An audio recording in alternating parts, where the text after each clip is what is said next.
ಇವರನ್ನ ಜನ ಕರೆಯೋದು ಡಬಲ್ ಸ್ಟಾರ್ ಪ್ರಭಾವತಿ ಅಂತ. ಯಾಕೆ ತಿಳ್ಕೊಳ್ಳೋ ಕುತೂಹಲ ಅಲ್ವಾ?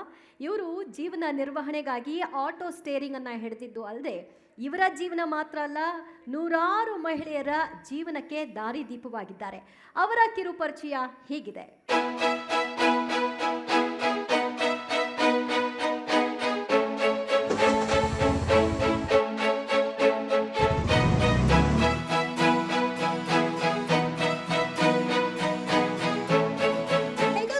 ಜೀವನ ಸಾಗಿಸಬೇಕು ಅನ್ನೋ ಅನಿವಾರ್ಯತೆಗೆ ಬಿದ್ದ ಬೆಂಗಳೂರಿನ ಪ್ರಭಾವತಿ ಕೈ ಹಿಡಿದು ಬದುಕು ಕೊಟ್ಟದ್ದು ಆಟೋ.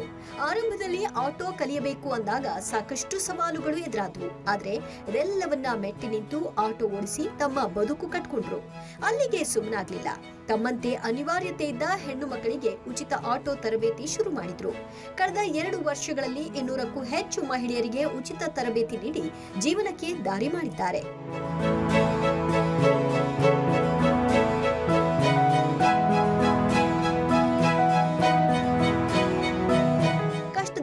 ಅದೆಷ್ಟೋ ಹೆಣ್ಣು ಮಕ್ಕಳಿಗೆ ಸ್ವಾವಲಂಬನೆ ಜೀವನ ಪಾಠ ಹೇಳುತ್ತಿರುವ ಡಬಲ್ ಸ್ಟಾರ್ ಪ್ರಭಾವತಿ ನಿಜಕ್ಕೂ ಸ್ಫೂರ್ತಿ.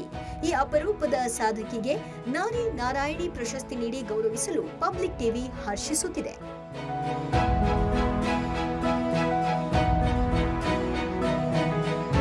ಡಬಲ್ ಸ್ಟಾರ್ ಪ್ರಭಾವತಿ ಅವರನ್ನ ಬರ್ಕ್ ಮಾಡ್ಕೊಳ್ಳೋಣ. ಅವರಿಗೆ ನಾರಿ ನಾರಾಯಣಿ ಪ್ರಶಸ್ತಿಯನ್ನ ನೀಡಿ ಗೌರವಿಸೋಣ.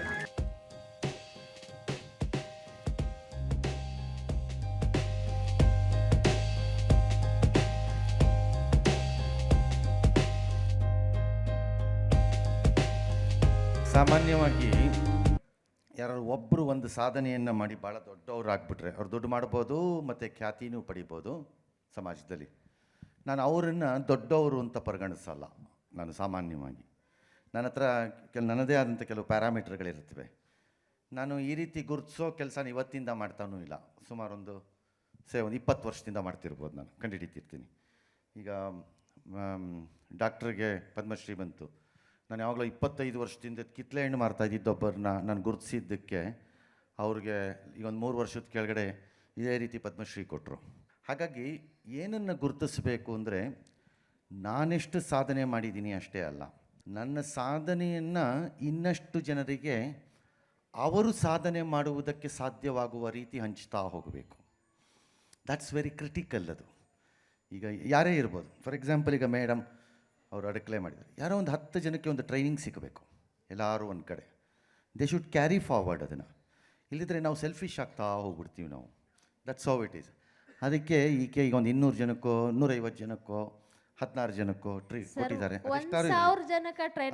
ನಂಬರ್ ಇಂಪಾರ್ಟೆಂಟ್ ಅಲ್ಲ, ನನಗೆ ನಂಬರು ಇಂಪಾರ್ಟೆಂಟ್ ಅಲ್ಲ, ಅದೆಷ್ಟಾರು ಇರಲಿ.